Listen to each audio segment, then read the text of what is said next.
À mardi, bonjour, vous venez de publier un roman sous le titre Insoumission. Vous évoquez la présence d'une candidate musulmane aux prochaines élections présidentielles. C'est votre rêve ?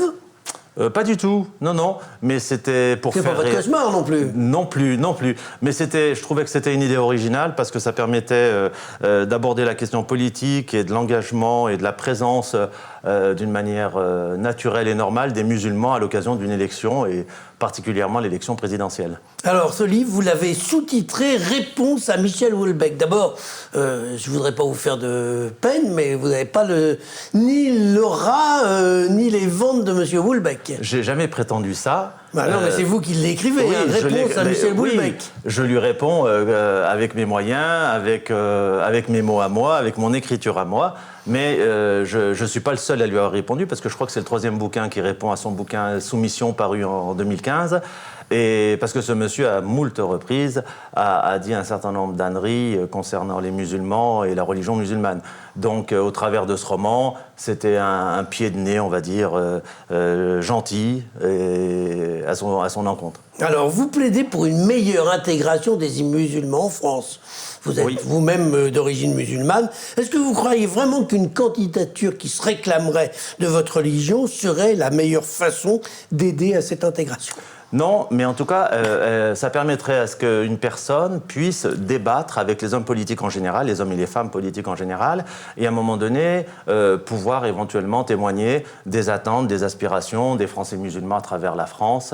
Ils sont entre 6 et 7 millions, et l'impression que j'ai, comme quand je partage ça, je pense, avec beaucoup de Français musulmans, on ne nous entend pas beaucoup, si ce n'est beaucoup de gens parlent à notre place, en notre nom, et explique les choses en notre défaveur. Et donc, à l'occasion d'une élection, l'idée de la présence d'une candidature, d'une candidate musulmane ou d'un candidat, démocrate, bien évidemment, pas inspiré par sa religion, mais inspiré par la démocratie, puisse faire pas valoir... inspiré par la religion, mais votre candidate qui est au présidentiel, elle est quand même voilée. Hein. Elle est très provocatrice, oui, tout à fait. Non, c'est pas provocatrice, elle est voilée. Et vous trouvez ça normal d'être voilée sur l'espace public, vous c'est contraire à la tradition française. Oui, alors, tradition française, j'en sais rien. En tout cas... moi, je le sais. Oui, non, mais je veux dire, la tradition française, vous savez, quand vous croisez des bonnes sœurs dans la rue, ça vous choque pas plus que ça. Mais ce sont des bonnes sœurs. Ça n'est pas quelqu'un... Les bonnes sœurs, elles vont pas aller se présenter aux élections présidentielles. C'est vrai, mais je veux dire, regardez comment la popularité de Mère Teresa, de Sœur Emmanuelle,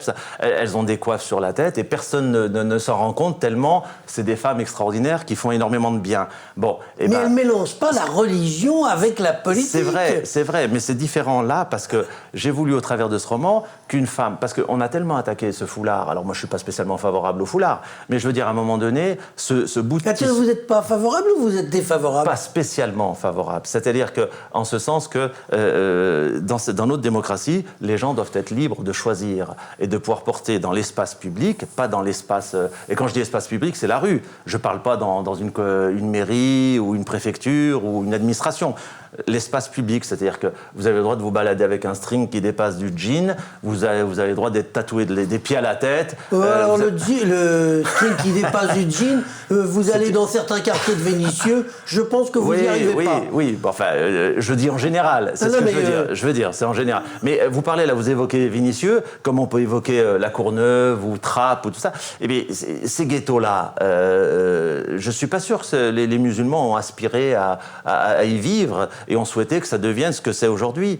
Donc, à un moment donné, je crois que la classe politique dans son ensemble, et les élus locaux en particulier, ont fait un certain nombre d'erreurs concernant les politiques de peuplement. Et aujourd'hui, on en arrive à des classes, dans les collèges et dans les écoles primaires, où vous avez des classes monochromes, où vous avez que des enfants issus de l'immigration. Et ça, c'est pas la mixité sociale, et ça, c'est pas la République, et ça, c'est pas la France. Vous n'avez pas une vision un peu bisounours des musulmans? Vous faites quoi de la pression de plus en plus grande dans les quartiers dont on parlait tout à l'heure, où les jeunes filles sont obligées de porter le voile, où les jeunes garçons, s'ils ne suivent pas le ramadan, ils se font agresser? Alors, vous l'oubliez? Non, je ne l'oublie pas. Bon. Vous, dans le livre, si vous avez bonne mémoire, si vous vous rappelez, il y a plusieurs passages à un moment donné où cette candidate, elle est particulièrement confrontée assez, ce qu'on appelle les barbus communément, virulents, intégristes, fondamentalistes. Et ça veut dire que vous avez une part très majoritaire, hein, contrairement à ce qu'on pense, très majoritaire des musulmans qui vivent en France, qui sont eux-mêmes opposés à ces fondamentalistes. Alors pourquoi on ne les entend pas? Au XVIIIe siècle en France, la religion catholique était intolérante. Grâce à des philosophes, les philosophes des Lumières, qui étaient catholiques, hein, ils ont mené le combat contre l'intolérance. Aujourd'hui, pourquoi ce ne sont pas les musulmans qui mènent le combat contre l'intégrisme stupide de gens qui tombent dans le terrorisme? Alors, d'abord, je suis moins pessimiste que vous. Ah bah moi, je suis pas pessimiste, je suis réaliste. Oui, mais ça évolue quand même. C'est-à-dire que il y a des visages de femmes et d'hommes, hein, Sonia Mabrouk par exemple, et beaucoup d'autres, qui commencent à écrire et qui émergent, et dès qu'on leur donne la parole, ils expliquent qu'ils sont musulmans, mais que n'ont pas la même vision que les gens que vous évoquez, dans les quartiers notamment. Bon, et le ghetto, de toute façon, ça n'a jamais produit des choses positives, ou rarement, hein. Il y a parfois des exceptions comme ça, des gens qui sortent du ghetto et qui font des choses exceptionnelles, mais généralement, le ghetto, ça produit de la bagarre, de la délinquance, de la drogue, des trafics. Enfin, rarement, à travers le monde, hein, quel que soit le continent, les ghettos ont produit des choses positives. Bon, donc qu'il y ait des fondamentalistes dans ces ghettos-là, ça va surprendre personne. Voilà, premier point. Deuxième point, je crois qu'on est un certain nombre à aimer ce pays, à y être né. On a des origines, on a une culture musulmane, mais ça n'impacte en rien notre vie sociale, notre vie professionnelle et notre envie et notre désir et notre souhait de rester dans ce pays et d'y vivre comme on y vit et comme y vivent le commun des Français. Et donc, comme y vit le commun des Français. Et donc, si vous voulez, on n'est absolument pas en adéquation avec cette minorité, je le répète, hein, qui est une minorité agissante, c'est vrai, une minorité bruyante, c'est vrai, et malheureusement, on n'entend pas la majorité qui est silencieuse. Hein. Mais pourquoi on ne vous entend pas? Mais on ne nous entend pas parce qu'on n'a pas toujours l'occasion de nous entendre. Vous savez, aujourd'hui, dans les médias, qui c'est que vous voyez majoritairement? C'est l'imam Chalgoumi, vous voyez, qui est très médiatisé, mais qui n'a pas toujours les mots pour exprimer les choses pour que le commun des musulmans, le commun des Français puisse comprendre qu'on aspire à vivre ici en paix, tranquillement, sans imposer personne la religion musulmane.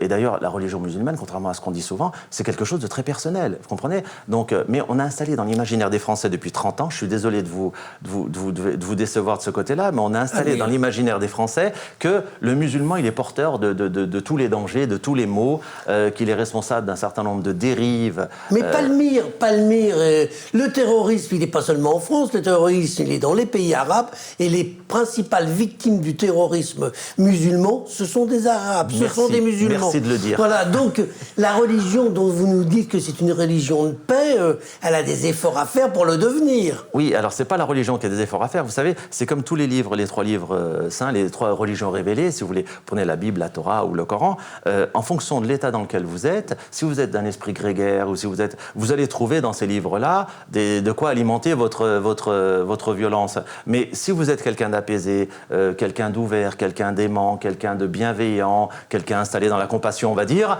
vous allez trouver également dans ces textes-là de quoi alimenter votre compassion et votre bienveillance. C'est une manière d'être et de vivre, vous savez. Mardi, bon, on en restera là pour aujourd'hui. Ceux que ça intéresse peuvent lire votre livre, Insoumission.